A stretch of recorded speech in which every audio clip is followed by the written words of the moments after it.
La personne, lorsqu'il a parlé de liberté et de ce que l'entrepreneuriat peut apporter dans ce concept-là de liberté, eh bien moi, ça m'a touché. Je me suis dit, mais c'est quoi l'entrepreneuriat en vrai?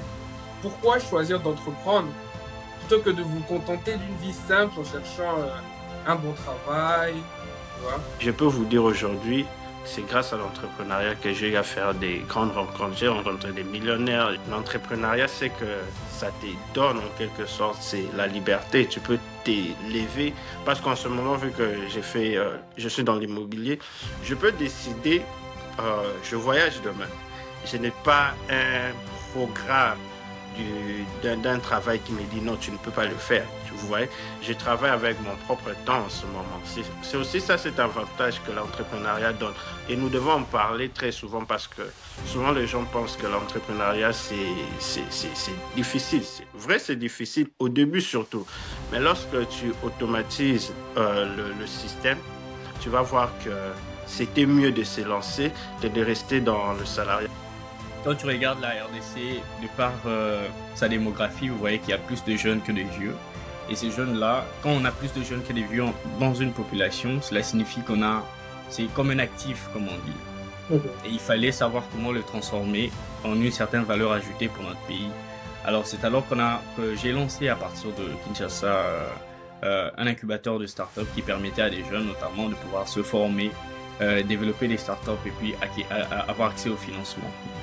J'organisais des start-up week-ends chaque année en tout cas et qui réunissaient des jeunes dans lesquels on parlait des sujets entrepreneuriaux. Et juste après, c'est alors qu'on a quand même scale up. On est allé à Gombe, on a quitté la période. À Limba, on est allé à Gombe. On a eu un partenariat avec Orange Digital Center qui est à Kinshasa.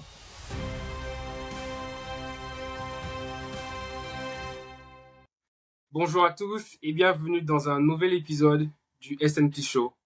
Avant de commencer, nous tenions à vous souhaiter une excellente année 2026. Merci pour vos encouragements et votre soutien depuis le lancement de ce podcast. L'aventure n'aura pas été la même si ce n'était pas grâce à vous. Donc, n'hésitez pas à vous abonner, continuez à partager à vos proches, ça nous aide énormément. N'est-ce pas, Paul? Ici, toujours. Alors, sans plus tarder, avec nous, deux invités de qualité, deux jeunes Congolais, Émile et Daniel, plein de rêves et d'ambition. Donc, j'espère que tout au long de cet épisode, ils vont nous partager leur savoir, leur parcours et plus essentiellement, leur vision du changement. Alors, sans plus tarder, Émile, si tu peux déjà te présenter, pour ceux qui ne te connaissent pas encore. Oui, salut déjà. Je tenais à vous dire merci. Merci pour l'invitation.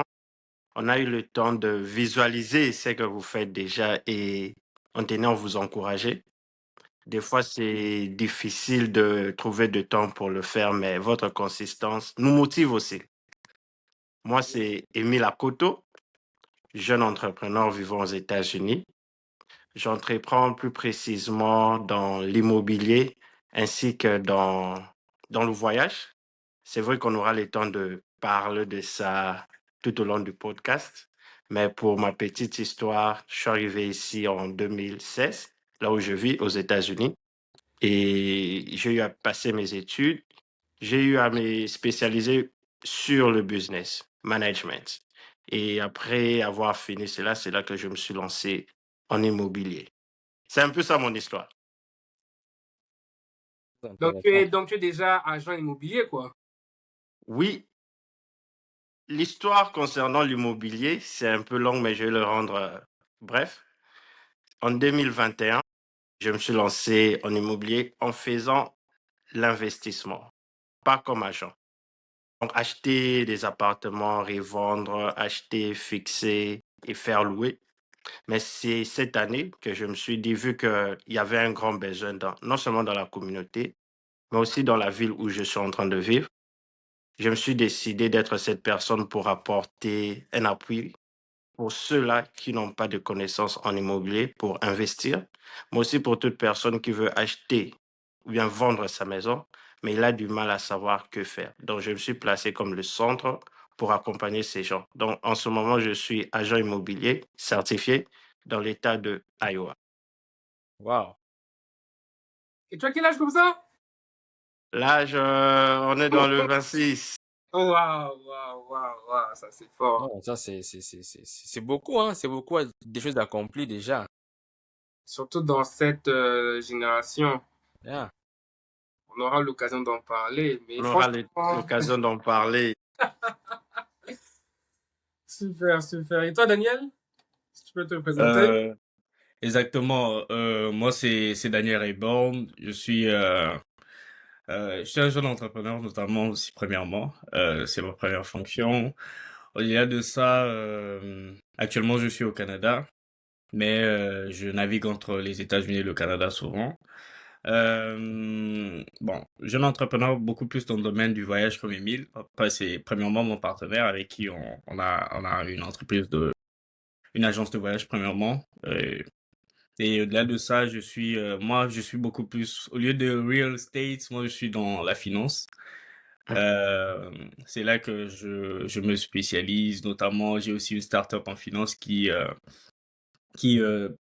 permet l'accès au private equity, qui est un domaine notamment déjà limité à une certaine frange de personnes. C'est C'est-à-dire, en réservé. fait, ouais, exactement, assez réservé. Moi, ma startup, en fait, concourt à donner accès à n'importe qui avec un ticket de $100 de pouvoir accéder au marché du private equity. On va en discuter tout au long de la vidéo, donc je vais pas tout dévoiler actuellement.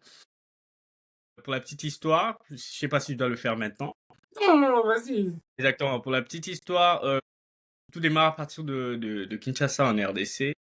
C'est là que l'envie de devenir entrepreneur est arrivée. Il y a eu cette passion et cette motivation, notamment pour résoudre des problèmes qui confrontaient notamment les jeunes Congolais en général. Parce qu'on vivait dans un dilemme, dans un paradoxe où il y avait une terre riche mais une population pauvre. Alors, quand tu regardes la RDC, de par sa démographie, vous voyez qu'il y a plus de jeunes que de vieux. Et ces jeunes-là, quand on a plus de jeunes que de vieux dans une population, cela signifie c'est comme un actif, comme on dit. Et il fallait savoir comment le transformer en une certaine valeur ajoutée pour notre pays. Alors, c'est alors que j'ai lancé à partir de Kinshasa un incubateur de start-up qui permettait à des jeunes, notamment, de pouvoir se former, développer des start-up et puis avoir accès au financement. Et c'est là qu'il y a eu quand même une petite histoire entrepreneuriale au niveau de Kinshasa, bien avant de pouvoir déménager et venir en Amérique du Nord pour encore impacter de façon plus stratégique cette fois-ci. Voilà un peu en général ce Wow. que je peux dire actuellement, mais on va tout relater tout au long de la vidéo. Ça, c'est très intéressant. Paul, tu as quelque chose à rajouter? Par rapport à moi ou par rapport... Non, en général, parce que tout le monde, tous ceux qui suivent notre podcast savent que Paul, c'est la figure principale, l'homme énergétique, Exactement. l'homme qui cherche toujours les petites failles, les Oh, mots de trop et les transforme en une question. exactement. Là, tu as bien dit. Là, tu as bien dit. Et justement, je vais revenir à ce que Daniel a dit. Moi, je trouve ça très percutant parce que enfin, le domaine dans lequel il exerce, je n'exerce pas moi-même, mais c'est un domaine qui m'intéresse. Je pense au cours de la vidéo, on va peut-être en parler. Mais j'aimerais revenir un peu sur le fait que tu as dit Mhm. que ton aventure a commencé depuis Kinshasa et tu as dit que tu as commencé avec un incubateur d'entreprise. Tu es jeune, enfin tu es jeune, tu étais encore moins jeune à l'époque, tu vivais avec des jeunes. Comment, dans un environnement, voilà, on connaît Festif. Pas comment notre stable, pays pas est, stable. on connaît comment notre pays est et comment déjà à ce moment-là tu arrives à penser comme cela. Qu'est-ce qui te conditionne à penser comme cela? Avant que tu me répondes, s'il te plaît, Ouais, c'était justement une partie de la première question. J'ai beaucoup aimé ouais, ça. Mais je pense d'accord. qu'on va lancer la question pour tous les deux. Tu Ok. vois? Et je vais peut-être essayer de reformuler ça. Parce que de ce qu'on a pu entendre de ce que vous avez dit, ça revient au sujet du jour, qui est l'entrepreneuriat. Alors, ma question globale pour tous les deux, c'est pourquoi choisir d'entreprendre plutôt que de vous contenter d'une vie simple en cherchant un bon travail, tu vois, vivre de cela. Exactement. Comme on entend chez nous, c'est quoi? J'ai mon travail, j'ai mes économies, j'achète mon terrain, j'ai ma Exactement. maison, et voilà, me contenter d'une vie simple. Parce que tout le monde sait que le parcours de l'entrepreneur n'est pas un parcours simple. Alors, Exactement. pour revenir encore à la question de Paul, pourquoi choisir cette voie? Là, c'est moi qui dois répondre en premier ou Oui, c'est Emile? après, Emile pourra toujours répondre. Parce qu'on a Pas de compris que vous problème. travaillez ensemble, mais on Euh, va vouloir une réponse Personne assez plus personnel. personnelle. Exactement. Donc je vais combiner les deux questions. Toi, tu as reformulé la question de Stéphane. Bien. Moi, je dirais avoir ce mindset d'entrepreneur dans un environnement à cette époque-là, c'était pratiquement en 2019-2020. J'étais très jeune déjà, premièrement. Je venais de finir mon parcours secondaire, on peut dire high school. Et juste après, voilà, l'entourage déjà, elle est plus festive, c'est la jeunesse, vous voyez, tout ce qui va Castello, avec. Castello, Diplo. Hein, pour tous ceux Exactement. qui connaissent un peu. Exactement. Et là, je descends en faculté de médecine en première année à l'Université protestante du Congo. Bon, c'est pas évident d'avoir ce mindset d'entrepreneur dans ce genre d'environnement. Mais pour mon histoire personnelle, c'est parti d'un choc. Ce choc est venu d'où? Alors, vous allez rire, mais depuis que moi j'étais jeune, il y avait tout un plan bien tracé pour pouvoir devenir médecin. Ok. Hum. Et dans ma famille, c'est ce qu'on m'a inculqué par ma mère, etc. Non, toi, tu vas être médecin, etc. Donc, tout le parcours scolaire était pour que je devienne médecin. Et j'ai eu à suivre un film quand j'étais en enfance, c'était le film de Ben Carson qui a été Les Mains en or. Alors, moi, je voulais ressembler à ce Ben Carson-là en métier. Et lui, il a fait l'université de Yale. Alors, moi, je me disais, oui, moi, si je finis, direction Connecticut à l'université de Yale. Alors, c'est ça que ça c'est ce que j'ai préparé ça jusqu'à ce que j'ai eu mon diplôme d'état. Hum. J'entre en médecine principalement en préparatoire à l'Université protestante du Congo, mais je prépare notamment mon départ pour les États-Unis. Alors, tout est bien fait. Je fais les examens nécessaires pour les admissions à l'Université de Yale, le SAT. Je pense que vous le connaissez, vous qui êtes aux États-Unis. Vous faites le TOEFL pour l'équivalence en anglais. Et vous faites le WACE United States pour équivaloir vos bulletins de sixième pour notamment qu'on définisse le GPA pour savoir ta moyenne d'admission afin qu'on puisse t'inscrire. Tout a été bien fait. Alors, je reçois une lettre d'admission au niveau de l'Université Yale. Vous voyez que c'est une joie énorme. C'est pas Ouais, facile. ouais. Et c'est pas facile. Et notamment, tu devais être dans un cursus biologie médicale parce qu'il faudrait. Vous pouvez pas devenir médecin directement. Oui, il faut commencer par les sciences de santé. Exactement. Et enfin, vous allez vous orienter au niveau de la médecine. Tout a été bon. Alors là, je cherche à avoir une entrevue au niveau de l'ambassade des États-Unis. Tout est fait. Il y a une date. J'appelle Emile, je lui dis, je te rejoins bientôt. On va se rencontrer. Vous voyez, en tant que jeune, là, on se dit, quand j'arrive aux États-Unis, c'est, euh, ce sera de ouf, quoi. La fête, etc. Je suis à Yale. Avec je suis à Yale. Ah oui, Hum. ça se pèse. Et là, le jour du rendez-vous, bien, je prends une veste que mon père m'avait achetée pour mon anniversaire. C'était tout bleu ciel, là. 3 pièces. Je mets le 3 pièces, je me dis, l'entrevue aux États-Unis, quoi. Avec tout ce que j'ai eu à entendre de l'entrevue des États-Unis, tu te dis, ouais, aujourd'hui, c'est moi qui casse les choses, quoi. Tu Tu mets peux trois te pièces là. préparer. Exactement. Tu mets 3 pièces, tu dis, moi, aujourd'hui, c'est moi et le consul. J'arrive là, et bien, il y a tout le processus administratif. Tu entres, tu adhères. Je suis face au consul en ce moment-là. Eh bien, il me pose des questions, je réponds, etc. Tout ça. Bien que je fasse une faille, du fait qu'il m'a demandé si j'avais un scholarship qui couvrait notamment le droit de scolarité qui sont expensive, très Très coûteux au cher. niveau de l'université, plus encore Yale. Alors, j'avais appliqué pour un scholarship international, ce qui s'appelle Global Citizen Scholarship. Mais par contre, c'était pas encore en fin de processus, donc ça s'inscrivait pas dans mon I-20. Si vous connaissez le I-20, Bien sûr. si vous êtes comme étudiant aux États-Unis. Alors, sur le financial case, il y avait pas on n'avait pas spécifié qu'il y avait un scholarship. moi, j'en ai parlé. Ce qui a fait que le consul soit un peu réticent et il a trouvé l'incohérence dans mes réponses et il m'a refusé le visa en ce moment-là. Alors, vous voyez le choc que ça peut, ça peut, via lequel Ça provoque. exactement. Eh bien, vous savez, l'entrevue, c'est moins de 3 minutes, 2 minutes, là. On te met à l'extérieur, directement. Tu sors avec ton papier vert, tu regardes la situation en RDC, là. Tu, Retour à la on va case le départ. bara. Je vais parler un peu en lingala. Excusez-moi l'audience. Zélé comme Moulaï, comme on dit. Donc, tu rentres, les parents à la maison entendent un résultat. Tu as déjà crié par-ci par-là que non, voilà, toi, c'est les États-Unis. Les amis, tu as tous ces L'erreur du événements-là. débutant. Ça a été un choc énorme. Ouais, ça a été un choc énorme.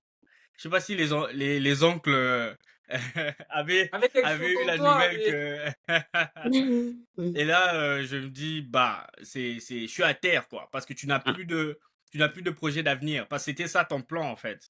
Tu n'as plus de repères d'avenir. Tu te dis, mais si je fais plus Yale, qu'est-ce que je fais, en fait, finalement?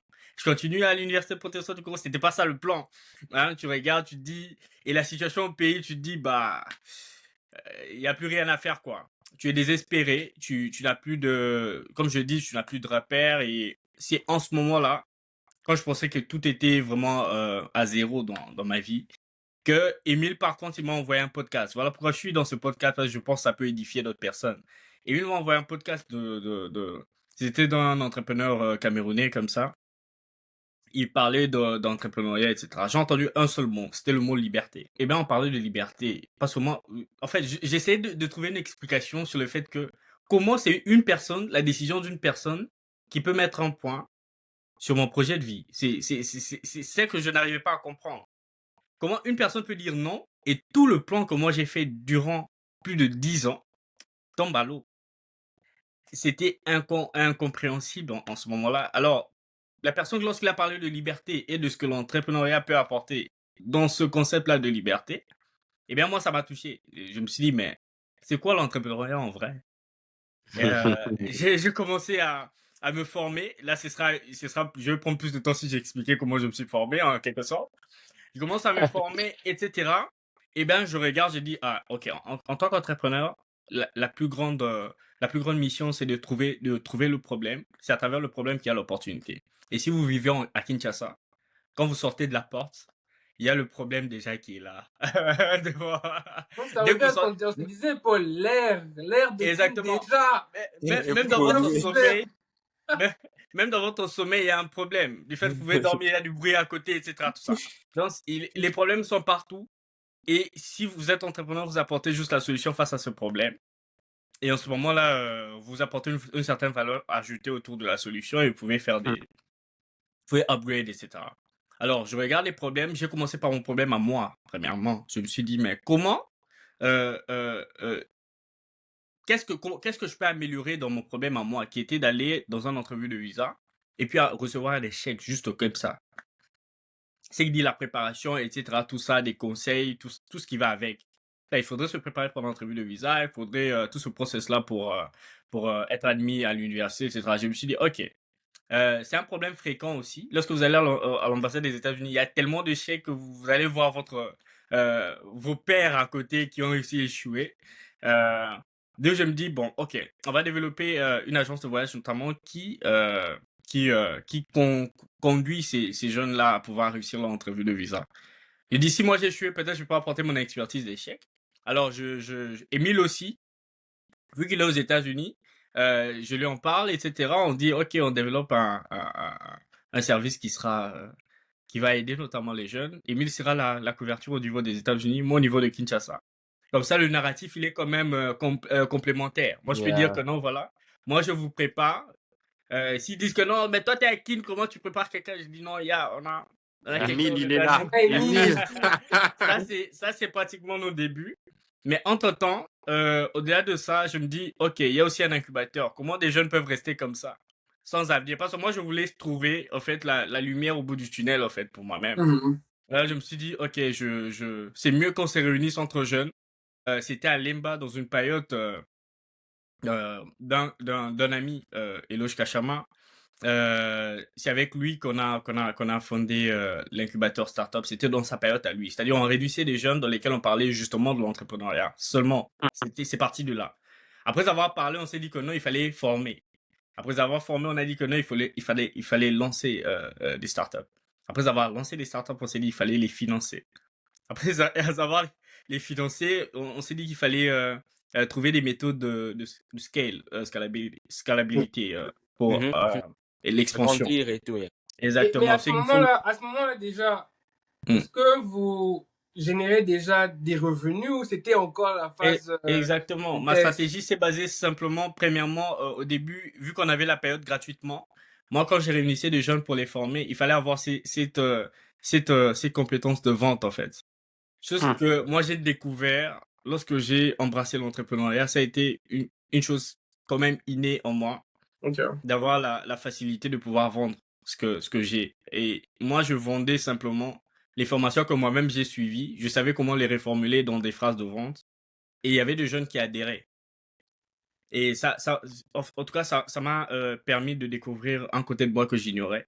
Non seulement les forces des ventes, le leadership en quelque sorte, parce qu'il y avait quand même des jeunes qui adhéraient à mon projet, à moi. Et c'était moi le leader en ce moment-là.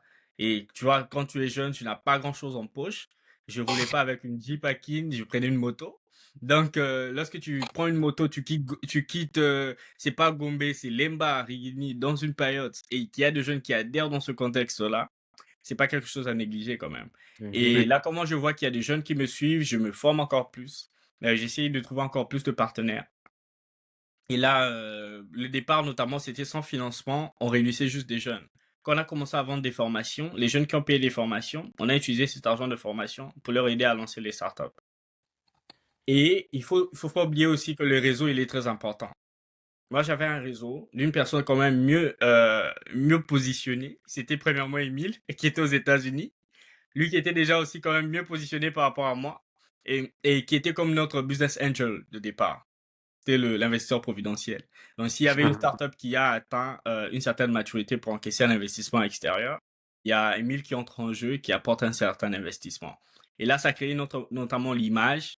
Tu augmentes une certaine valeur. Là, ça va du marketing en quelque sorte. Je vais pas tout dévoiler aussi ici, mais il y a eu tout ce process-là qui m'a permis d'encaisser différents fonds, vendre des formations, lancer des startups qui vendaient des certains produits. Ça a rendu la chose un peu plus intéressante.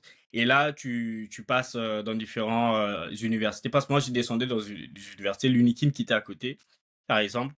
J'allais faire des campagnes de sensibilisation. J'organisais des startup week-ends chaque année, en tout cas, et qui réunissaient des jeunes dans lesquels on parlait des sujets entrepreneuriaux d'entrepreneurs notamment.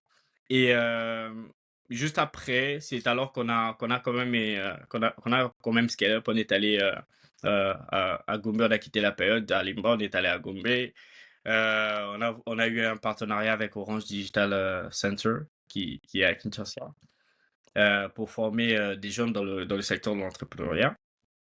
Par contre, vu l'environnement à Kinshasa et tout ce qui va avec, on n'a pas tenu euh, durant longtemps. Et ça a été encore un échec. Je dirais pas que ça a été une réussite parce que ça n'existe pas actuellement. Là, Donc, ça, ça a c'est été le un échec. parcours. Ça, c'est le parcours. Exactement. C'est après que je me suis dit, OK, je prends mon envol pour l'Amérique du Nord. Parce que moi, je trouve que l'Amérique du Nord, c'est l'endroit idéal, en tout cas pour un entrepreneur, de pouvoir mieux. C'est comme un incubateur pour entrepreneurs en général, en gros. L'environnement D'abord, vous venez en idéal, on Amérique va du mettre ça Nord, comme ça. vous avez plus un environnement qui vous permet de mieux entreprendre qu'ailleurs, que partout ailleurs. Ouais, il y a par exemple les États-Unis, la Silicon Valley pour la tech, hein, vous voyez à New York pour tout ce qui est finance, business, etc. Wall Et Street. tout le monde, et les personnes, exactement, les personnes qui vous entourent ont pratiquement presque le même mindset. Hein, c'est le Exactement. capitalisme accru, c'est le secteur de l'économie appliquée, quoi, notamment. C'est-à-dire, quelqu'un a ce mindset-là de je développe, je fais ceci, je fais cela. Et je me lance en entrepreneuriat. Alors, pour être direct dans ta question de façon bref, c'est le choc, la quête de la liberté qui m'a poussé à devenir entrepreneur aujourd'hui.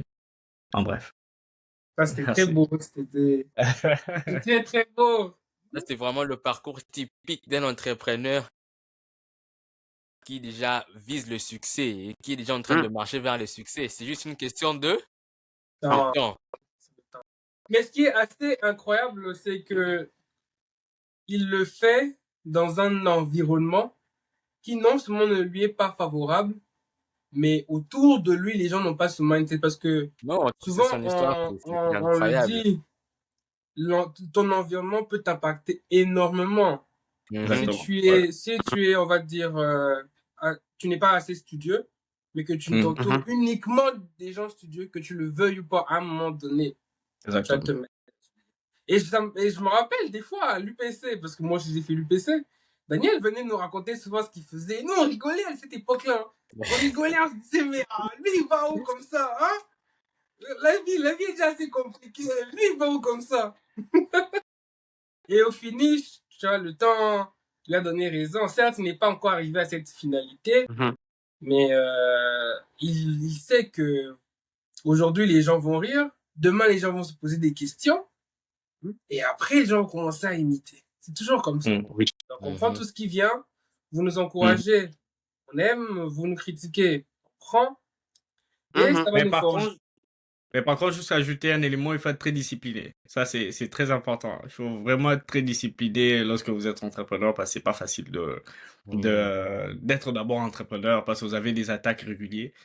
C'est chaque jour qu'il y a des choses qui vous arrivent là. Il faut vraiment être discipliné par rapport au temps, par rapport à sa discipline personnelle et savoir organiser les deux. Ta Tu as parlé santé, de autant l'environnement. physique et mentale. Exactement. Tu parles de l'environnement. Moi, quand j'ai commencé l'entrepreneuriat en 2020, 2022, non seulement j'ai pris un jeûne, ça c'est ma relation avec Dieu, par exemple, je mangeais pas de viande, je suis devenu végétarien en ce moment-là. Au-delà de ça, il y avait pas de alcool. Je pense qu'on peut aborder des sujets tabous, ce qui peut Oui, bien paraître tabou. sûr. Il n'y avait pas de sexe, il n'y avait pas d'alcool, pas de sexe, pas de boîte de nuit, pas de fête, etc. Mes week-ends, c'était à la paillote. Mes semaines, c'était à la paillote. Et pour vivre comme ça, Stéphane peut se rappeler, je venais avec des vestes là. Tu as des vestes de fonctionnaires à l'époque à l'UPC. Tu vois, par exemple, l'UPC, c'est là. Ouais, c'est la jeunesse, c'est les meufs, etc. Tout ça. Toi, tu viens en veste là, un peu trébuché comme ça là. Et il n'y avait pas encore la masse idéale en ce moment-là, tu vois. Et pour avoir ce mindset là d'affronter tout ça, il faut une discipline élevée. Il faut puiser vraiment la motivation plus profonde pour rester toujours dans le cap que non, voilà, je fais ceci, cela. Ça, c'est juste si je peux dire un conseil de ma part, en tout cas, c'est être discipliné, c'est number one. Voilà. Et ce que j'ai aussi trouvé assez beau, c'est quand je l'ai dit, tout est parti d'un podcast. Là, je vais nous faire un peu la pub. Hein. Tu nous regardes. Je pense, nous quatre qui sommes ici, indirectement, on a tous été impactés avec un podcast, avec un mot. Parce que comme Paul l'a dit, la phrase qu'il vient de dire tout à l'heure, c'est juste une question de temps. Il sait d'où cette phrase vient. Je pense que vous aussi, vous le savez. Philippe Simo. Exactement. Nous, on a tous suivi ça. Et c'était plus pour nous mettre dans ce mindset. C'est vrai qu'aujourd'hui, le mot mindset a été utilisé de façon abusée. Chacun a donné sa signification propre du mot mindset. Mais nous qui avons essayé d'entreprendre, nous qui entreprenons toujours, on sait à quel point le mindset il est important parce que comme Daniel l'a dit, la discipline, la consistance, la motivation de l'instant présent, ça c'est très bien. Est-ce que tu auras la même demain? Hein, Emile? Ça part, hein? Ça part très vite. Tu échoues demain, tu échoues après-demain. Après encore. Est-ce que tu auras la force de continuer? Mais franchement, Daniel, tu nous as beaucoup inspiré. Et je pense que tous ceux qui visionneront cet épisode penseront la même chose. Ah, je l'espère en tout cas, moi aussi. Ah oui. J'aimerais par contre entendre aussi Emile là. Yeah. Emile là, en train de sourire là au coin. On attendait que tu finisses pour qu'on puisse le ramasser aussi. Faites de moi ce que vous voulez. Je pense que lui, ça peut être plus inspirant d'ailleurs. Daniel lui jetait des éloges. C'est lui qui investissait. Ouais. Il a dit. Pour parler de mon histoire, moi par contre, l'entrepreneuriat, je peux dire, j'ai été exposé à ça dès le bas âge. Parce que mon père et ma mère étaient déjà entrepreneurs. Donc, je suis né dans une famille entrepreneuriale. Donc, j'ai été exposé à des parents qui investissaient, faisaient des affaires à gauche, à droite. Je voyais papa faire des voyages vers Dubaï, revenir avec de la marchandise, vendre, et c'était inspirant. De la même manière, quand j'écoute Daniel, ça m'inspire aussi parce que l'environnement dans, dans lequel on était au pays, c'était pas vraiment un environnement où tu peux exercer un business et exceller si facilement. Parce que le problème peut venir de gauche à droite. On connaît tous comment ça se passe à Kinshasa ou encore en RDC. Donc, moi, mes débuts, c'était une famille où il y a des gens qui entreprennent. Et par rapport à mon histoire, comment je me suis jeté dans ce domaine, je pense que Stéphane peut bien témoigner. Moi, ça a commencé au collège, quand j'étais étudiant, évidemment, collège Buboto. J'étais là. J'ai entendu qu'on aura une compétition de football. Je me suis dit, compétition de football, ce qui veut dire qu'il y aura des choses dont nous aurons besoin pour la compétition. Et j'ai réfléchi, je me suis dit, je me porte garant pour acheter les varus pour les étudiants et venir les revendre. C'est comme ça que j'ai commencé à entreprendre inconsciemment, je peux dire. Et je le faisais juste pour gagner quelque chose, vu que j'étais déjà exposé à ça dans ma famille. Une fois que je quitte le pays, là maintenant que ça va devenir un peu plus sérieux. Comment ça va devenir plus sérieux? C'était, en fait, quand j'ai fini mes études, j'ai eu un travail. Je commençais à travailler, j'ai gagné de l'argent et jeune que j'étais, j'ai gagné pas mal. Je peux dire, j'étais à l'aise avec ce que je recevais chaque 2 semaines, chaque 3 semaines. Et un jour, je me suis dit, mais j'ai de l'argent, mais je ne sais pas quoi en faire. Parce que je ne faisais que dépenser. Acheter le nouveau iPhone, c'est moi. La nouvelle voiture, c'est moi. Donc, j'ai dépensé. Et à un moment donné, j'ai arrêté de dépenser parce que je me disais, ce que j'achète, ça ne me sert à rien. Et je me suis dit, qu'est-ce que je veux faire avec cette somme que je suis en train de save, dont je suis en train de garder, d'épargner. C'est en ce moment-là que je me suis rappelé de ce que j'étais à Kinshasa, un entrepreneur. Je me suis dit, je dois maintenant commencer à chercher comment investir. En réfléchissant à comment investir, je me suis dit, je peux d'abord commencer à investir dans les business que les gens ont déjà mis sur place. C'est par rapport à cela que, comme Daniel a dit, j'ai eu à le motiver. Viens dans ce monde. C'est un monde qui n'est pas facile, mais avec les podcasts qu'il a mentionnés, j'étais sûr qu'il allait entrer dans le bain de l'entrepreneuriat. Et quelques mois après, je me rends compte qu'il est sous une paillote. Je me suis dit, tu fais quoi sous une paillote, mon frère? Il me fait comprendre qu'il a lancé un business, il a des jeunes qui le rassemblent. À chaque fois qu'on parle, je lui rappelle que moi, personnellement, si j'étais à sa place, ça n'allait pas être difficile parce que des jeunes dans un pays comme la RDC, les rassembler pour parler non de la musique, non du foot, non de la politique, mais des affaires. En ce qui concerne les affaires, ça ne paye pas directement, mais ils sont là chaque samedi. Respect à lui. Je me suis dit, je peux investir dans ces business. Et je me suis lancé dans l'investissement. J'ai investi dans la majorité des business qu'il a eu à entreprendre au niveau du pays. J'avais aussi ma sœur. Elle était plus dans l'agriculture. Tellement que j'avais de l'argent parce que je travaille, je gagne. Mais je n'ai rien à faire avec ça. J'étais- je me suis dit, pourquoi pas mettre quelques miettes de l'autre côté aussi. Quelques miettes. Ça, c'est le Et il niveau y a de eu un confort souci. qu'il avait atteint. Ah oui. Mais il y a eu un souci. Je me suis rendu compte, plus précisément concernant ma sœur, je me suis rendu compte que je suis en train d'investir dans un business, mais la personne à qui je suis en train d'envoyer de l'argent, parce qu'il y a beaucoup des gens de la diaspora qui le font. Ils envoient de l'argent au pays pour tel ou tel business. Souvent, c'est l'immobilier, mais on a eu à entendre toutes sortes d'histoires concernant aussi l'immobilier au pays. Tu peux Alors là, envoyer de l'argent, mais la personne ne fait pas ce qu'il est censé faire avec l'argent. Et je ne dirais pas que c'était mon cas, mais en quelque sorte, l'argent qui était envoyé ne produisait pas les résultats que j'attendais. La raison pour laquelle les résultats ne suivaient pas, c'était parce que la personne qui était l'entrepreneur au pays n'était pas formée. C'était là le grand problème. Donc, en quelque sorte, la personne faisait les erreurs du débutant avec mon argent.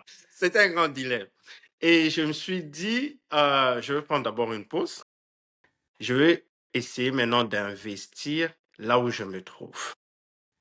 Mais avant de commencer à investir, je continue avec le travail. Avant de me lancer en entrepreneuriat ici aux États-Unis, j'ai eu un problème. Comme on l'a dit tantôt, Daniel avait eu le choc. Et moi, par rapport à mon histoire, ce n'était pas un choc, mais j'avais un problème qui concernait, une fois de plus, la liberté. Je vais vous raconter une histoire. J'étais en train de travailler dans une compagnie ici sur place. Une fois de plus, j'ai été bien payé. Mais il y avait eu un problème. Le problème était que ma mère était malade. Ma mère était malade. J'ai reçu un appel pour qu'on puisse me signaler que ma mère est malade. Mais je ne pouvais pas répondre à l'appel parce que j'étais au travail. Donc, je me suis dit, comment se fait-il que je suis en train de travailler, je suis en train de bien gagner ma vie, mais je ne peux pas être là pour ma famille. C'était ça le grand problème. Et j'ai eu à prendre une pause, j'ai eu à parler avec mon supérieur. Ils m'ont dit, d'accord, aujourd'hui, on te laisse partir. Mais il y avait encore un autre problème. Il fallait l'accompagner pour prendre un vol pour aller se soigner. Je n'avais pas des heures de congé et on m'a interdit de prendre des jours off pour accompagner ma mère qui était malade. Je me suis dit, il y a un problème. C'est vrai que je gagne bien ma vie, mais je ne suis pas libre. Je ne peux pas prendre un moment pour ma famille. C'est là que je me suis dit, je dois trouver une solution par rapport à cela. Il y a la sécurité qui est le salaire, tout ce qui va avec, mais il y a un problème, je n'ai pas le temps pour ce qui est mes membres de ma famille. Voilà en quelque sorte. Et c'est en ce moment-là que je me suis lancé en immobilier. Et en immobilier en 2021 avec un bon entourage parce que quand vous étiez en train de parler de l'entourage, j'allais faire passer un message.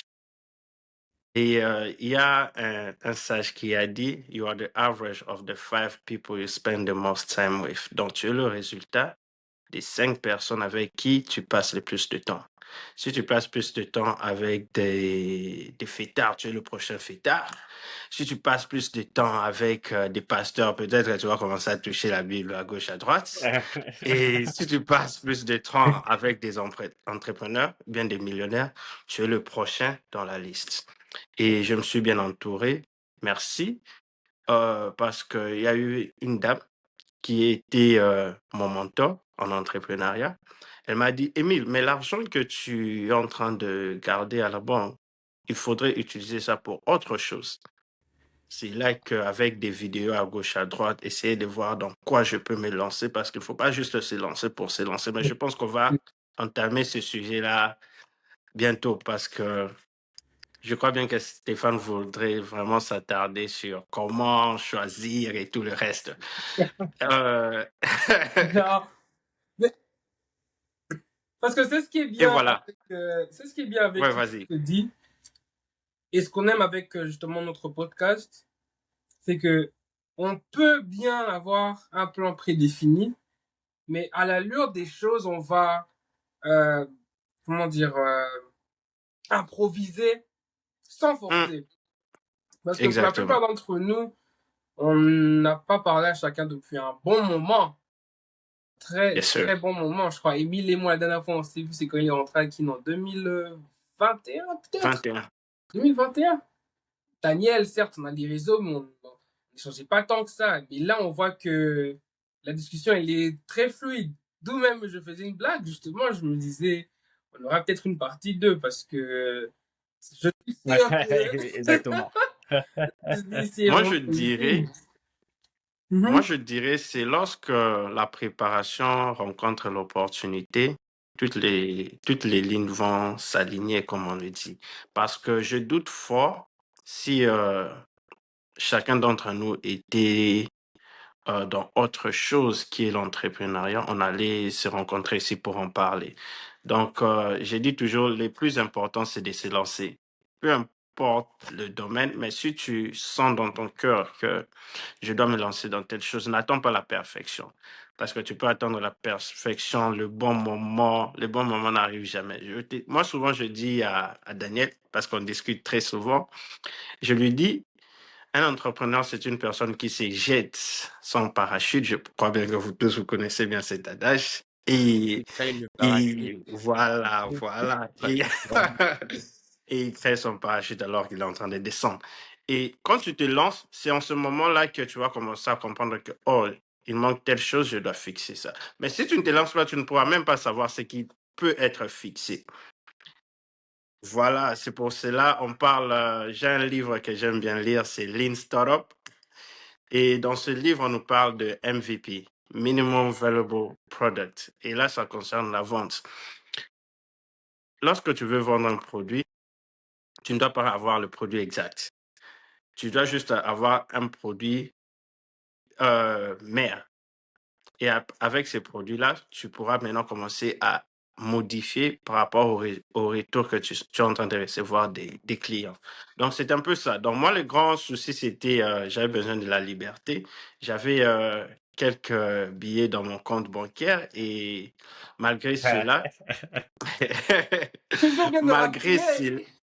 Ah, malgré cela, j'avais du mal à être libre parce que j'avais ce qu'on appelle la sécurité du salaire. Mais l'entrepreneuriat, c'est que ça te donne en quelque sorte, c'est la liberté. Tu peux t'élever parce qu'en ce moment, vu que je suis dans l'immobilier, je peux décider, je voyage demain. Je n'ai pas un programme d'un travail qui me dit non, tu ne peux pas le faire. Tu vois, je travaille avec mon propre temps en ce moment. C'est aussi ça, cet avantage que l'entrepreneuriat donne. Et nous devons en parler très souvent parce que souvent les gens pensent que l'entrepreneuriat, c'est difficile. C'est vrai, c'est difficile au début surtout. Mais lorsque tu automatises le système, tu vas voir que c'était mieux de se lancer que de rester dans le salariat. Parce que une chose aussi que les salariés oublient, ils sont en train de travailler dans la vision d'une personne. Parce que le propriétaire de la compagnie, le propriétaire de l'entreprise, c'est une personne qui a pris un risque. Et eux, ils sont là pour accomplir ou bien l'accompagner dans sa vision. Et pourquoi pas avoir ta propre vision et des gens vont te suivre avec ta vision. C'est un peu ça mon histoire concernant comment je suis venu dans ce mais monde-là. je pense que tu n'as juste pas signifié, je sais pas si c'est l'humilité ou quoi, mais l'acquisition de des maisons que tu as eu à, comment ça se fait, par exemple? Oh, Ben si là, je... il y a quand même eu un très bon listing je dis pas ce que je connais. Moi, je pense que ça peut plus édifier les Mhm. personnes qui nous suivent, voir comment tu as acquis la première, la deuxième, la troisième. Parce que là, on Mais, parle de, exactement. mais moi, oui, ça, c'est une très belle question. Mais je pense, Émile a mentionné ça. Il y a aussi une question qu'on avait. Mm. C'est d'abord comment, d'abord même, Mhm. pourquoi seulement lié à l'immobilier? Ok. Parce que Hmm. tu as dit que tu avais de l'argent, tu savais pas quoi faire. Cela veut dire que tu n'étais pas encore décidé. Qu'est-ce qui te pousse maintenant à choisir l'immobilier, contrairement, parce que nous sommes aux États-Unis, tu pourrais prendre ton Mhm. argent, mettre dans le S&P 500, 500, Il y a stocks, beaucoup et de puis tu allais mal. continuer à avoir des dividendes, et puis continuer à Ou avoir tu peux ta faire vie. comme tous les autres, devenir trader. Hmm? Trader, par Trader. exemple, Ça, oui. ça, ça, c'est le mot favori de tous ceux qui cherchent l'argent facile. Ça, Ils c'est vont vrai. te mettre ça comme ça parce que, juste un petit commentaire, j'ai beaucoup de gens qui sont venus me dire ils ont commencé le trading et tout ça. Et moi, je sais que ces personnes ne sont pas des personnes avec des sources de revenus fixes. Ils voient plus le trading comme un moyen de devenir riche. Alors que ceux qui font généralement du trading, c'est des gens qui ont de l'argent de côté. Ça veut dire, je prends l'exemple d'Emile, j'ai mon travail, J'ai mon argent en banque, j'ai mon saving, j'ai mes investissements entre autres. Et what's left over, là maintenant je peux me mettre à faire du trading. Et toi tu veux te lancer dans du trading alors que tu n'as pas d'épargne, tu n'as pas de source de revenus personnellement. Et juste pour ajouter un commentaire à ton commentaire à toi, du fait que je fais finance, juste un petit mot, le trading de particulier, c'est-à-dire de façon, si tu es particulier en trading, le seul mot, c'est vraiment, tu es en train de vraiment perdre le temps. Et pire, si tu es encore en RDC, et bon, je pense que c'est l'audience du podcast. En tout cas, je ne conseille pas. Ne vous lancez pas dans le trading. En espérant, en tout cas, que ce Ça soit demande, non, le ça game demande des changer, coûts énormes pour le une game bonne changer de votre temps. rentabilité. Pour une bonne Non rentabilité. seulement la concurrence que vous avez sur le marché, non, laissez Surtout la tomber. concurrence. Je suis en finance, voilà pourquoi j'en parle, c'est pas au hasard. Je sais de quoi je. Moi, j'ai été dans le trading, voilà pourquoi je t'en parle. À une certaine époque, mais je connais comment ça se passe. Petit conseil, si tu le fais de façon professionnelle, oui. Mais vraiment en tant que particulier, essaie de trouver une autre voie et soit tu deviens professionnel, soit tu trouves une autre voie, c'est mieux. Il faut pas suivre tout ce qui va au trading, fait ceci, fait cela. C'est ça. Celui qui fait ça avant la formation, enfin, je vois pas un trader professionnel crier par-ci par-là que non, voilà, c'était ma formation. Parce qu'il gagne déjà assez dans le trading. Donc voilà, en quelque sorte. Ça, Tiens, c'est donc, ça. pour Pour... revenir à Mhm. Emile, moi, je voulais savoir maintenant Oui, oui. comment il a atterri dans En l'immobilier. immobilier. D'autant plus que nous sommes Là, aux États-Unis, là, on il voit y a Paul. beaucoup de choses. Paul est de retour. C'est ça, il y a beaucoup de choses. On reconnaît le Paul.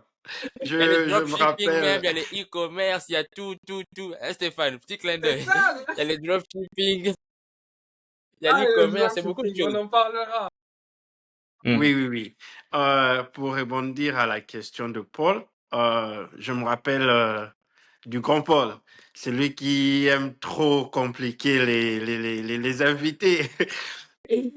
Pourquoi je dis ça? Parce que lorsque j'ai visualisé l'un de votre podcasts qui concernait l'argent et la foi, il ne laissait pas l'invité calme. Ceux qui n'ont pas regardé la vidéo, je vous invite à aller visualiser ça. Il y a beaucoup à recevoir dans ce podcast-là. Et par rapport à la question, pourquoi je me suis lancé en immobilier au lieu de me lancer dans d'autres business? Je dirais parce que, comme on dit toujours, la terre ne ment jamais. C'est ouais, la pierre, ça ne s'abîme pas en quelque sorte. Lorsque j'étais à la recherche de savoir quel business choisir, j'ai un peu eu à faire une liste parce qu'on ne choisit juste pas par hasard. J'ai eu à faire une liste et voir quels sont des business qui marchent bien en ce moment. Je veux vous dire, il y avait deux business qui m'ont plus intéressé. C'était le e-commerce et l'immobilier.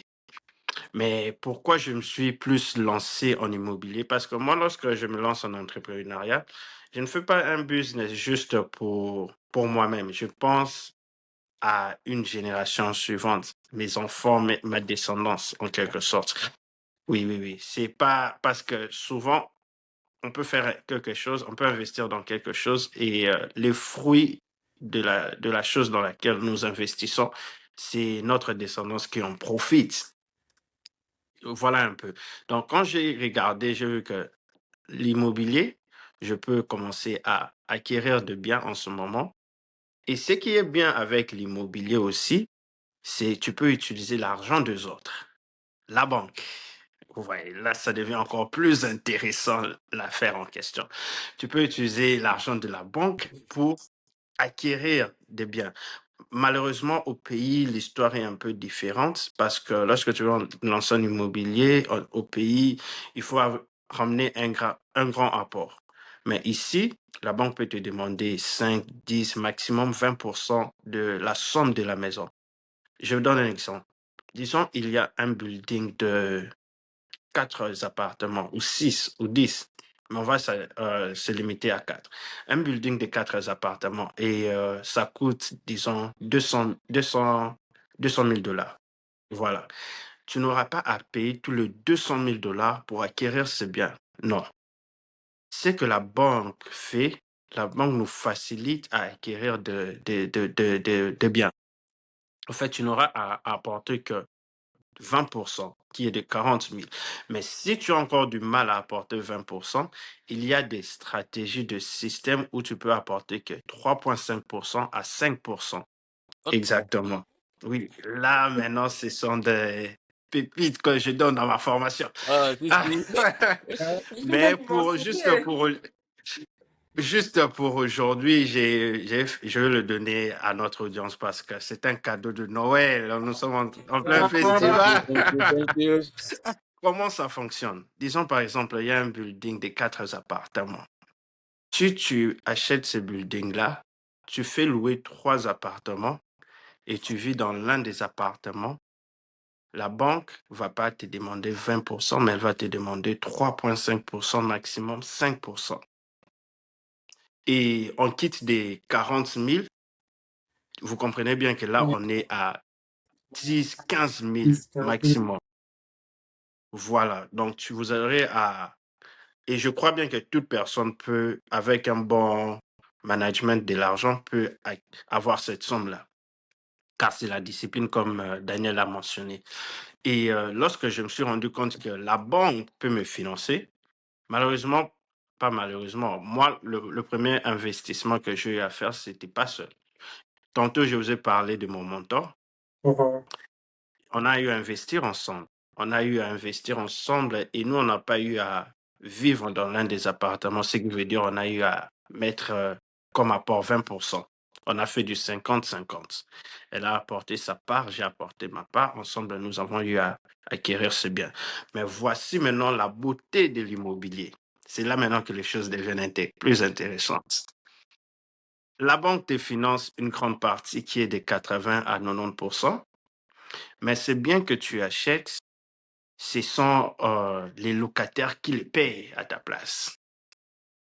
Parce qu'ils sont en train de payer le prêt que tu as eu à la banque. Parce que ces biens-là, disons par exemple, lorsque tu achètes un bien de 4 appartements, comme j'étais en train de le dire, il y aura un paiement mensuel à payer à la banque. Et disons par exemple, ce paiement mensuel, c'est de $2 000 maximum, inclut tous les charges. Mais toi, tu as 4 appartements. Tu le fais louer, disons, par exemple, $800, mais je sais très bien chez Paul, c'est plus de 800 parce que lui, il est dans une très grande ville. Yeah. Et tu as $800 fois 4. Tu vois déjà que ça dépasse plus de $2 000 que la banque et toutes les charges incluses demandent. Non seulement la banque t'a financé pour un bien, non seulement il y a des locataires qui payent ton bien, mais il y a encore une petite somme qui te reste dans le compte bancaire. Encore une fois, voici la beauté de l'immobilier et la raison pour laquelle je me suis lancé. Là, tu as le premier bien. Et je dis souvent, le premier bien, c'est le bien le plus difficile à acquérir. Parce que, oui, lorsque tu as le premier bien, ça commence à tourner. Et ce qu'il faut savoir, ta propriété est en train d'augmenter en valeur.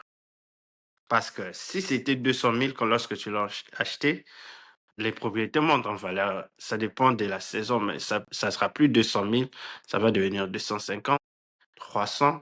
Et n'oublie pas, tes locataires sont toujours en train de payer ça. Toi, tu ne le payes pas. Tu es en train juste de te rassurer de bien manager l'immeuble. L'immeuble, c'est mieux qu'une maison parce qu'une maison, le locataire peut quitter la maison. Et lorsque le locataire quitte la maison, ça peut te prendre du temps pour trouver un nouveau locataire. Mais l'immeuble, même si il y a une personne qui quitte, les 3 autres continuent à payer la somme auprès de la banque et toi, tu n'auras qu'à chercher un autre locataire pour venir remplacer la personne. Mais même pour les maisons, il y a certaines stratégies que tu peux utiliser. Faire louer les chambres. Là, tu as plusieurs personnes, mais là, on ne va pas en parler maintenant. Et ce qui est maintenant plus beau, pour finir, ce qui est maintenant plus beau, parce que j'aimerais vraiment que ceux qui nous suivent puissent comprendre. La banque te finance. Donc, l'argent, tu le prends auprès de la banque avec un apport. Les locataires sont en train de payer ce loan-là que tu as pris à la banque. La maison est en train de prendre en valeur. Et le fait que la maison est en train de prendre en valeur, tu peux utiliser cette somme-là que la maison a gagnée en valeur pour acheter d'autres biens. Thank you, sir. Tu as tout dit. J'ai fini. Quelle belle façon de finir, mais ça mérite des applaudissements. Et tu Non, as dit mais que waouh, tu ça vends c'est. des formations. Donc, pour ceux qui nous suivent, ceux qui sont aux États-Unis, même en dehors des États-Unis, je pense, si vous êtes Oui. juste intéressé par l'investissement immobilier, bah, vous savez, on va laisser ses coordonnées. On ne sait pas où encore, peut-être en bas de l'écran, comme on dit souvent, comme les autres youtubeurs le disent. Mais voilà quoi. Pour la petite histoire. Franchement, Dans la description. dans la Mhm. description, voilà. Ça, c'était magnifique. Ça, c'était magnifique. J'ai encore une autre question pour vous. Parce que cette allure, comme je l'ai dit, ça va demander une partie 2. Ça va demander une partie 2. C'est sûr. Parce que moi, je suis dans les finances aussi, comme Daniel. Et comme Paul est intéressé par Émile, moi, je suis beaucoup intéressé par Daniel. Moi, je suis Ok. là-bas. Moi, mon esprit est là-bas. Le podcast est divisé là. Ok. Mais c'est ça la belle chose avec notre communauté, notre environnement. On apprend Oui. de chacun, on s'entraide. Exactement. Et voilà, l'avenir du Congo, c'est la jeunesse. Comme ils ont dit un peu plus tôt, il y a énormément de jeunes, plus de jeunes que de vieux. Et donc, à un moment donné, c'est des actifs. Et comme on a dit, les actifs, à un moment donné, ça génère une certaine rémunération. Le Congo est un très beau pays, un très grand pays, un pays très riche. Et il faudrait qu'on sorte du colonialisme et de ce qu'on voit tous les jours, comme quoi le pays ne changera jamais. Vous êtes tous les mêmes, c'est des promesses à gauche à droite, des promesses à gauche à droite, comme toujours. On vous blâme pas parce que c'est une chose qu'on voit. Mais s'il n'y avait que des promesses, comme on le dit, vous n'aurez pas Daniel aujourd'hui, vous n'aurez pas Émile, vous n'aurez pas moi ou Paul. Tant bien que même on essaye, on essaye. C'est pas qu'on va pas juste exposer tous nos échecs ici, mais on a beaucoup échoué. On a beaucoup échoué, comme Émile l'a dit. Il envoie son argent à quelqu'un et cette personne fait des erreurs avec son argent à lui. Très compliqué l'entrepreneuriat. C'est très compliqué. Et ça revient même à ma question pour vous. Quel a été le plus grand sacrifice, je tiens à préciser, le plus grand sacrifice que vous avez dû faire pour entreprendre? Et si c'était à refaire, le referiez-vous? Le plus grand sacrifice que vous... Je vais laisser le grand Daniel commencer. Bon, je dirais le plus grand sacrifice parce que je pense que dans le parcours entrepreneurial, il y a ce moment-là de tâtonnement qui vient. Hein. Vous voyez, il y a l'euphorie du début. Vous dites que non, je suis nouveau entrepreneur. Les gens t'appellent entrepreneur par-ci, par-là. Tu dis que oui, c'est ça. Tu es entrepreneur. Tu as ta cravate là, tu marches, entrepreneur. Mais il faut que l'argent entre d'abord pour que tu sois entrepreneur confirmé. Et il y a ce stade de tâtonnement dans lequel il y a les problèmes d'équipe. C'est pas facile hein, de travailler avec une équipe, de constituer une équipe et avoir la même motivation, le même mindset. Il y a le problème de résultat. Vous pouvez avoir fixé un certain résultat que vous n'atteignez pas. Et là, tu te dis, le chemin doit être si dur comme ça, si long.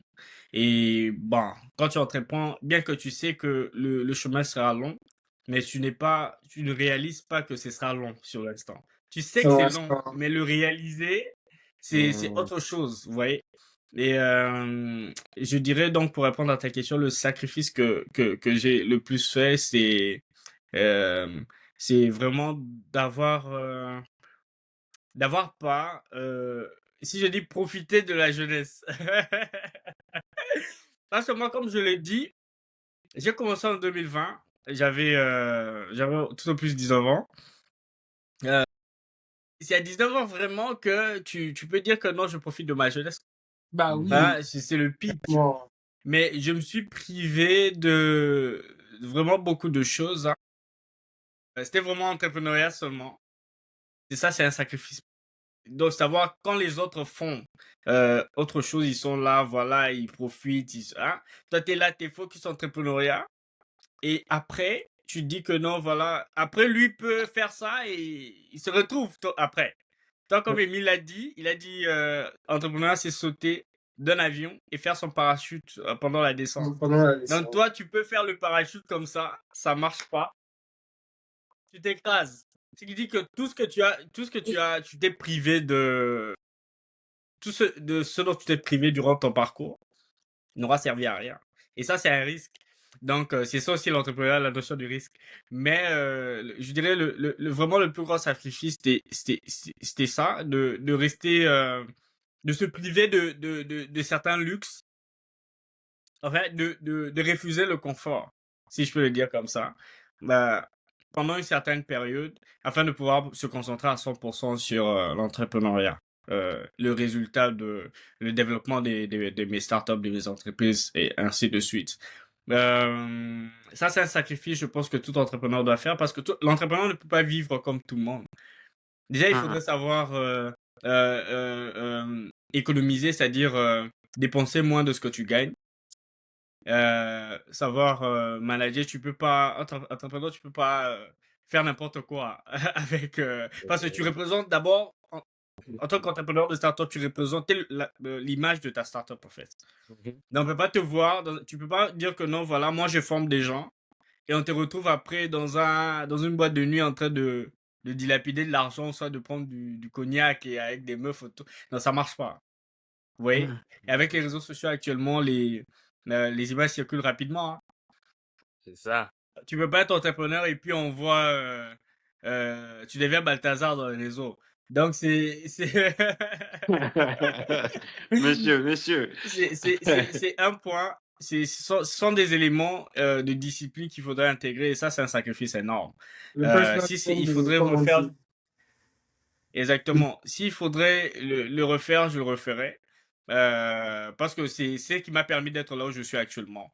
Et le plus important aussi, c'est de, comment dire, se confronter à, à ce que, enfin, à ce que les parents attendent de toi. Quand tu es entrepreneur en RDC, c'est pas évident. C'est comme si tu perdais ton temps. C'est ce que même Stéphane, mes collègues à l'Université protestante du Congo, je pense à l'époque, pensaient, ils disaient, mais si je peux le dire en lingala, yananga, Oh oui! Viens, on va fêter. si déjà eux pensent, si déjà eux pensent comme ça, les parents encore c'est pire parce qu'ils se disent mais c'est dans quelle voie tu te lances là? En RDC tu veux donc ils étaient carrément contre le fait d'être entrepreneur, mais ils m'ont pas obligé de ne pas le faire. Mais c'était pas quelque chose dans lequel ils adhéraient à 100%. Mais c'est comme ça aussi avec l'entrepreneuriat. C'est-à-dire, au début, personne ne va adhérer à 100%. Et c'est à toi de montrer que non, voilà. Que moi-même, d'abord, j'ai adhéré à ça à 100%. Et les résultats sont là. Ça me permet d'évoluer, de faire ceci, de faire cela. C'est ce sacrifice-là de discipline pendant jusqu'aujourd'hui d'ailleurs, qui m'ont permis à être là où je suis.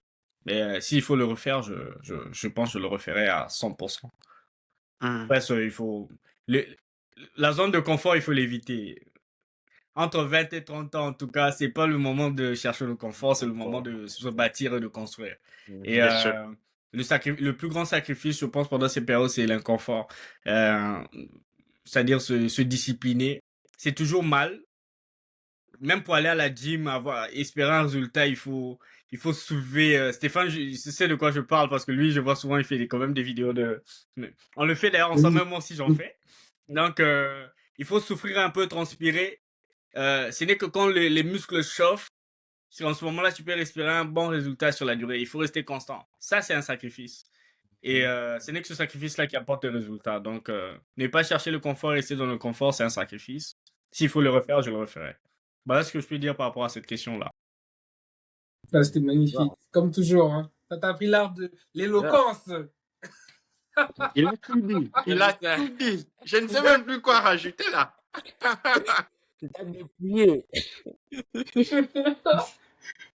Ça, c'était Non, très mais bien. Émile, fabrique sûrement un truc là, chap chap, de Non, vous. non, je vais rajouter Bien quelques points, sûr. mais comme il a dit, Elle laisse son nom médiocre. Attention, on vient de je le voir. il est devenu sommé. Il sommet. Mais mais comme Daniel a si bien dit, il y a toujours des sacrifices en ce qui concerne le lancement dans ce domaine d'entrepreneuriat. Moi, c'était plus le temps. Je vais vous raconter encore une fois de plus une histoire. Concernant même ma formation pour devenir... je me rappelle ces jours-là. Premièrement, d'abord, il y avait un match, un match de football. On a une équipe ici qui jouait. Il y avait match, les gens jouaient et il y avait une fête après cela. La fête, ça s'est passé chez moi. Parce que à l'arrière de la maison, il y a un espace où on peut se recueillir. Et il y avait tout le monde qui était en train de manger, passer du bon moment. Mais cette même nuit-là, les gens étaient en train de me chercher. Mais Émile, il est où? Nous, on est chez lui, mais on ne le voit pas. Mais la raison pour laquelle je n'étais pas à la fête, c'était parce que j'étais dans mon basement en train de préparer mon examen pour les tests de l'immobilier pour avoir ma licence. Déjà par là, vous pouvez comprendre qu'il y a tellement de sacrifices. Il y a un livre que j'ai aussi à lire. Ça s'appelle Who Move My Cheese. S'il y a des lecteurs, ils pourront se référer à ce livre-là. Ce sont deux souris qui avaient leur fromage. Et un jour, il n'y avait plus de fromage. Et l'autre s'est dit, je vais attendre jusqu'à ce que ce fromage va réapparaître. Et l'autre s'est dit, si je reste ici, je vais mourir, donc je dois me déplacer pour aller chercher mon fromage. Cela veut dire que lorsque nous sommes en train d'entreprendre, nous devons comprendre que le plaisir, c'est pas pour aujourd'hui. Le plaisir, c'est pour demain. Le plaisir, c'est pour 5, 10 ans. Ça demande vraiment de la discipline lorsque tu te lances dans ce domaine. J'avais un autre sacrifice que j'avais eu à faire. C'était en ce qui concerne ma famille, encore une fois de plus. C'est vrai que je suis d'une famille où il y a des entrepreneurs à gauche, à droite. Mais lorsque j'ai eu à finir mes études supérieures, je fais 2 ans au collège et c'était l'heure de continuer avec mes études, partir à l'université, devenir licencié et tout le reste. Mais j'ai eu à faire comprendre à mes parents que moi, je ne veux pas continuer ces études-là. Moi, je vais me lancer en entrepreneuriat. Papa, le besoin dit, bon, moi, de quoi tu nous parles? Et je crois bien qu'il y a beaucoup de jeunes qui aspirent à l'entrepreneuriat, qui ont ces challenges-là, comme Daniel a dit, lui, concernant la médecine. Mais moi, ce que j'ai eu à faire et ce que je veux conseiller à ceux-là qui ont ces types de challenges, tu veux te lancer dans quelque chose, mais il y a la famille, des parents qui te l'empêchent, c'est qu'il faut faire, tu dois d'abord commencer à changer toi-même la personne. Parce qu'avant de commencer à entreprendre, il y a certaines choses que tu dois fixer en toi-même. Et lorsque les parents des gens commencent à voir ces changements-là, ils vont se dire que non, mon fils n'est plus un enfant. Ça, d'abord, c'est le premier point, parce que vos parents vont toujours penser que vous êtes encore des enfants. Mon fils n'est plus un enfant. La façon dont il réfléchit, c'est la façon dont les adultes réfléchissent. Les parents ne veulent pas qu'on puisse pas entreprendre. Les parents veulent juste pas qu'on puisse faire des décisions qui peuvent nous coûter cher demain. C'est pour cela, vu le système dans lequel on a eu à grandir, c'est l'école qui est une sécurité. Étudie, tu as un travail, tu as un salaire. Mais l'entrepreneuriat, c'est un risque. Nous tous, nous le savons. Mais lorsque tu fais comprendre à tes parents que j'ai un plan, ce que je fais, je vais le faire comme ça, comme ça, comme ça, j'ai besoin de votre soutien. Et des bons parents vont vous accompagner parce que tout ce que vos parents veulent, c'est que vous puissiez réussir.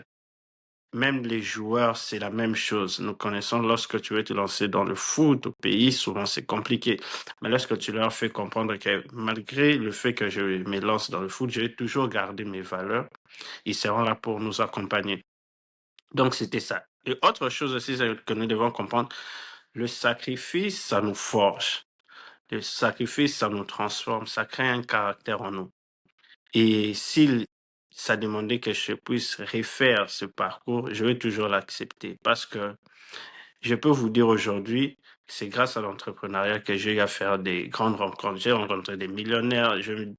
Et ce qui est bien aux États-Unis, lorsque tu rencontres ces personnes-là, si on ne te le dit pas, tu ne vas pas savoir.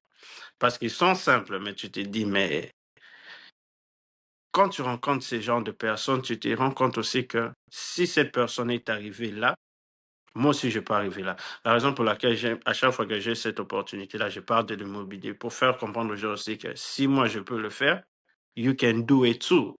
Il n'y a pas qu'Emile est plus spécial, c'est juste des stratégies, des choses à comprendre, des La disciplines à formation. appliquer et tout ça. Ça va de pair.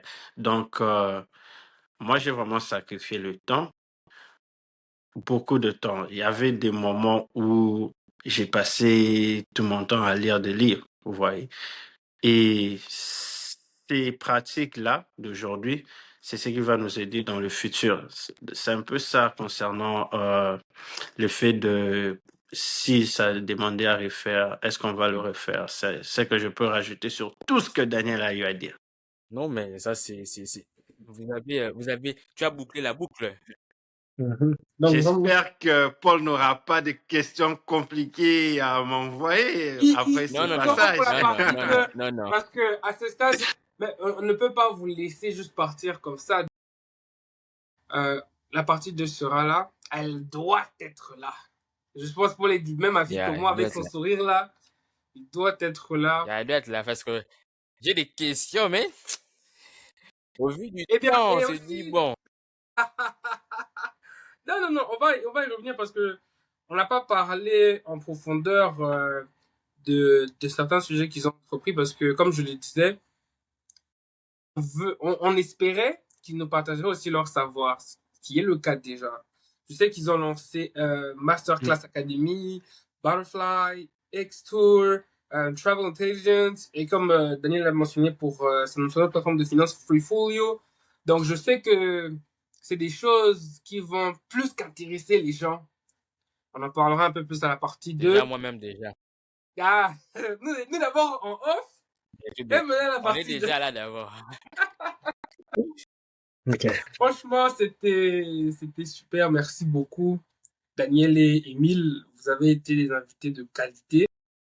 Je pense que notre audience aussi le pense très clairement. Franchement, vous nous avez beaucoup inspiré. Moi, personnellement, vous m'avez beaucoup inspiré et vous m'avez rappelé des choses que je savais déjà. Mais souvent, ce qui est assez marrant, c'est tu sais ce que tu dois faire, tu sais ce qui doit être fait, mais tu n'appliques pas ça pour autant. Ou, comme Daniel avait dit, il a mentionné un mot là très compliqué là, mais moi j'ai déjà oublié ça. Moi, je vais définir ça comme la petite flamme de motivation. Cette Exactement. petite, la flamme de motivation, tu vois, parce que du début là, parce qu'aujourd'hui, tu peux être là motivé. Je pense que comme tous ceux qui suivront ce podcast, après l'avoir visionné, tout le monde sera Ah, motivé. tu parles de l'euphorie dont j'ai L'euphorie. parlé. L'euphorie. Ok. J'ai oublié le mot. Moi, j'ai déjà Ok. oublié le mot. Ouais. Moi, j'étais déjà plongé dans le truc. L'euphorie du moment. Tout le monde va suivre ce podcast, tout le monde va dire, ah oui, moi, je suis prêt à me lancer. Comme ils l'ont dit, je me jette de l'avion, je crée mon parachute en descendant. Mais attention. D'où il est important d'avoir cet environnement, cette communauté, parce qu'encore, une autre phrase qu'Emile a dit que j'ai beaucoup aimé, tu es le résultat des personnes avec qui tu traînes. C'était ça, non? Entre Bien sûr. autres. Yeah. Exactement. D'où, les amis, si vous avez plus de questions, laissez ça en commentaire. Partagez, ça nous aide encore énormément. Je sais qu'on ne le dit pas assez. On ne cessera de le répéter aussi. Et n'hésitez pas à contacter Emile ou Daniel si vous avez plus de questions. Paul, si tu as quelque chose à rajouter, on va conclure. Non, si ce n'est que de s'abonner, hein. Parce qu'à l'allure où vont les choses, vous savez, le train est déjà en marche. Sûr. Exactement. Le train est déjà en marche, donc il faudrait déjà rejoindre le train, sinon vous risquez d'être en retard. Ce podcast est déjà lancé et c'est lancé au vu et au su de tout le monde. Et à l'allure où vont les choses, déjà, pour revenir dans nos premiers épisodes, on avait dit, on parlait sur l'épargne. Comment épargner, pourquoi épargner, et puis comment épargner. Et on avait dit que plus tard, on reviendrait sur la pratique maintenant. Qu'est-ce qu'on fait de son épargne? Comment investir? Et là maintenant, déjà avec vous, nous sommes déjà en train de prendre cet envol-là pour la praticité maintenant, sur vraiment comment entreprendre, que faire avec son argent, surtout en tant que jeune. Donc Exactement. vraiment, tous ceux qui nous suivent, vous n'avez pas envie de rater ça, puisque là, le train est déjà en marche. Vous serez surpris de Exactement. voir que Mm. on a déjà fait des masterclass quelque part, des grandes réunions quelque part. Vous avez déjà raté. Donc c'est ça, c'est ça. Alors là, Juste, maintenant, juste pour, vous allez payer. Oui, Daniel. Juste pour ajouter un petit commentaire, c'est-à-dire, vu que on réserve ça pour la partie 2 clairement, Mhm, Mhm. vu que je pense vous avez annoncé cela plus pratique. Si on n'a pas pu enfin, donner plus de détails sur ce que l'on fait, notamment notre objet social, si je peux le dire, le Voilà. leitmotiv de nos entreprises, c'est-à-dire, telle entreprise fait quoi, ceci fait cela, mhm. ceci fait. Et bien, il y a beaucoup plus expliqué avec l'immobilier. Moi, par contre, je ne l'ai pas fait avec Butterfly International, soit Freefolio.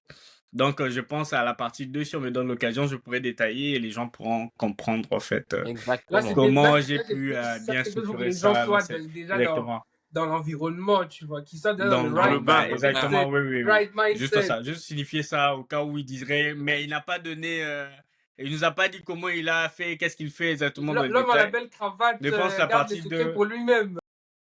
Le. Venez nombreux de la partie 2 et ce sera un plaisir en tout cas de détailler tout. Yeah. Encore. Merci. Donc voilà, merci à nos invités, merci à notre. Un dernier mot? Oui, bien sûr, bien sûr, Yeah, bien pourquoi sûr. pas? Bien sûr. Ok. Encore une fois de plus, merci pour l'invitation. Je parle de ma part ainsi que de la part de Daniel, qui Mhm. est mon partenaire. Je l'appelle le président. Oui, parce que bien sûr qu'on n'a pas eu à en parler, mais c'est lui le président de Butterfly International. On aura le temps d'en parler parce qu'il y a aussi beaucoup d'opportunités pour des jeunes en ce qui concerne Butterfly. Mais comme dernier mot, j'aimerais juste à rappeler non seulement aux jeunes, mais même aux plus âgés, parce que l'entrepreneuriat, c'est pas une question d'âge. Si vous avez un projet, il faut se lancer. Rassurez-vous que ce projet est un projet que vous portez à cœur. Et si vous avez besoin d'une formation, d'un accompagnement, trouvez des gens. Parce que une des choses que nous ignorons ou bien nous n'arrivons pas à comprendre, c'est ceux-là qui ont réussi, ils sont disposés pour transmettre ce qu'ils ont eu à acquérir comme connaissance aux plus jeunes, aux ceux-là qui ont besoin d'entreprendre. Moi, je dis toujours, tu es à une question de ta réussite. Ce que je veux dire, il faut poser des questions. Et poser des questions, souvent on peut rejeter, souvent on peut ignorer, mais sache que lorsque tu vas rencontrer la personne qui sera là pour t'accompagner, pour t'orienter, tu pourras le faire. Si moi j'ai pu commencer à investir en immobilier, c'est parce que j'ai rencontré cette dame. Elle n'est pas congolaise, c'est une togolaise. Wow. On s'est rencontrés et boum, c'est là que la flamme a pris. Donc, on se rapproche de 2026. Je vais parler de la sémence et la récolte. Je ne suis pas pasteur. Je ne suis pas pasteur. Les résultats de 2026, donc ce que vous avez récolté de 2026, c'est ce que vous avez sémé en 2025, 25. en 2024, en 2023. Il ne faut Hmm. pas se réveiller comme un prophète. Tu dis 2026, l'année de la réussite. Non, 2026, ça sera une année d'échec. D'échec pourquoi? Parce que tu ne t'es pas préparé. En 2026, si tu as passé ton temps en 2025 en train de courir à gauche, à droite, derrière les filles, sache qu'en 2026, ça sera la même chose parce que tu n'as pas changé ce que tu as en toi. Si tu veux réussir en 2026, il faut commencer à te préparer dès maintenant. Donc, tu vas récolter que ce que tu as sémé. Si tu as sémé des bouteilles au bar, si tu as sémé des femmes à gauche, à droite, si tu as sémé des sorties, des voyages, sache que 2026 ne sera pas une réussite pour toi. Donc, je te souhaite non la réussite, mais je te souhaite les résultats de ce que tu as sémé en 2025. Mais par contre, si tu souhaites en 2026 aller soutenir ton équipe à la Coupe du Monde au Canada, États-Unis ou soit au Mexique, n'oubliez pas de contacter Butterfly International. Actuellement, bon, on va le parler dans la deuxième partie, mais je pense qu'il n'y a pas une agence qui nous ressemble actuellement à Kinshasa. Parce Mhm. qu'actuellement, nous avons Travel Intelligence, c'est-à-dire ça, c'est un engin IA qui négocie pour toi les billets le plus bas possible. Au-delà de ça, ça planifie ton voyage avec toi. C'est un système vraiment intégré, intelligent. Ça réserve l'hôtel pour toi, euh, ça fait le visa checking à l'avance pour toi. Exactement. Non seulement tu peux déverser tes documents de voyage dans Travel Intelligence, ça les organise pour toi, c'est-à-dire au moment où tu voyages, ça te dit quels documents tu dois avoir au niveau de l'immigration, par exemple, par rapport au type de voyage que tu choisis. Au-delà de ça aussi, il y a le Travel Alert, c'est-à-dire ça te prévient quand est-ce qu'il faut faire le checking de tes bagages. Ça fait le suivi de tes bagages de la destination A à la destination B. Euh, ça suit ton itinéraire pour l'assurance exactement. C'est-à-dire, lorsque tu quittes un lieu, tu vois, par exemple, tu quittes Kinshasa, tu arrives à Bruxelles pour arriver aux États-Unis. Quand tu es à Bruxelles, ça s'assure que non, voilà, tu es en sécurité. Tu arrives aux États-Unis. Ça nous alerte, nous, ça t'alerte toi, et on peut faire un suivi d'accompagnement après. Euh, il y a bien plus encore, mais je peux pas prendre plus de temps. Ah oui. Donc, c'est Travel Mais Intelligence, un Angel Travel IA organisé à fond. Nous avons un service études en partenariat avec des universités au Canada et aux États-Unis. C'est un service très détaillé. On va pas le dire ici. Vous pouvez visiter juste le site web qu'on va mettre, que mes collègues vont mettre en on va mettre description. en- J'ai dit mes collègues, désolé. Mes amis vont mettre en description. Et Oui, pour ce qui est de Freefolio, exactement. Pour ce qui est de Freefolio, par contre, exactement.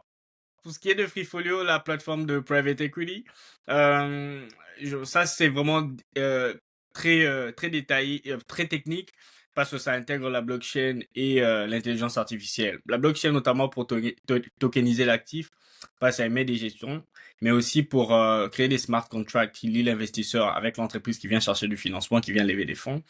Au-delà de ça, il y a l'intelligence artificielle qui détermine un score de 1 à 100 pour produire des risques et opportunités liés à l'investissement. Alors, c'est très détaillé. On aura l'opportunité de le faire. Là, c'est juste une vue générale de ce que moi je fais avec Freefolio et Butterfly International. Mais Butterfly International, en tout cas, si vous avez à la recherche d'un billet d'avion, de voyage en famille, voyage en amis, à des moindres coûts. C'est-à-dire quand le engine fait la recherche de ton billet d'avion, il va négocier le prix le plus bas possible. Récemment, d'ailleurs, nous avons eu un client qui a fait Ottawa-Paris à seulement $200 canadiens. Exactement. Au fait, du fait que nous, on est une agence accréditée actuellement IATA, nous avons accès à un certain GDS qui est une banque de données de toutes les compagnies aériennes. Donc, notre IA a accès à tout cela pour négocier les prix en gros, premièrement, et les prix négociés. Il y a des prix en gros et des prix négociés. Vous n'avez pas besoin d'avoir peur. Butterfly, c'est une agence incorporée aux États-Unis. Nous avons notre EIN number. Vous connaissez le EIN, je pense, c'est Butterfly International LLC. Notre headquarter, c'est à Chicago. Voilà. Les études, tout ça. Butterfly International. Là, c'était mon petit commentaire avant la Non, partie j'avais 2. J'allais déjà rajouter trouvé une deux dernière clients. chose. Il y a déjà 2 clients, n'est-ce on pas, est là. Poli? On est là. Yeah, moi, J'allais rajouter une chose, vite fait.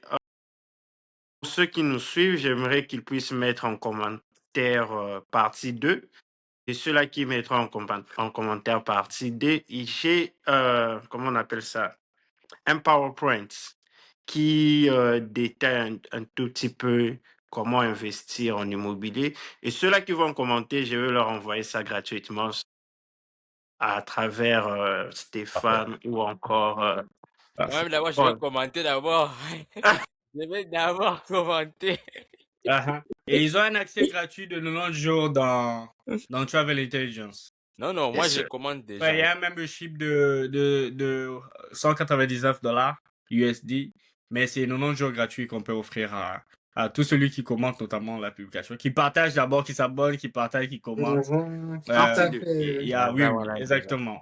Franchement, merci, Non, merci, merci. Merci beaucoup. c'est de très belles choses. On C'est dit bien vraiment un merci pour notre avant-goût, hein. communauté. Hmm? Un avant-goût de la partie Un 2. Donc, avant-goût de la les partie gens doivent 2. être là pour la partie 2 parce que vous devez être Celui là. qui ne viendra pas, il va manquer. Il va manquer Tali et on sera là. On sera là. D'accord, Mais les j'aimerais amis. finir avec. Il y a juste une petite citation là, un quote qui m'est venu là lorsqu'on a parlé de ça me parle beaucoup, c'est la grandeur n'attend point le nombre d'années. Non, aux âmes bien nées, la grandeur n'attend point le nombre d'années. Donc c'est pour dire qu'on n'a pas besoin d'être un grand 40 ans, 50 ans pour forcément faire des belles choses. Donc même étant jeune, on peut faire des très très très très belles choses. Donc c'était vraiment c'est un truc qui me parlait, alors je voulais partager ça aussi. Merci beaucoup, Paul. Je vais enfin Je pense conclure. Voilà. Merci. C'est sa partie préférée. Ouais. On me l'a arraché plus de 3 fois, mais bon, c'était... It was worth it, comme on dit chez nous. It was worth it. Thanks a lot. Thank you. Thank you guys. That was amazing. Thank you so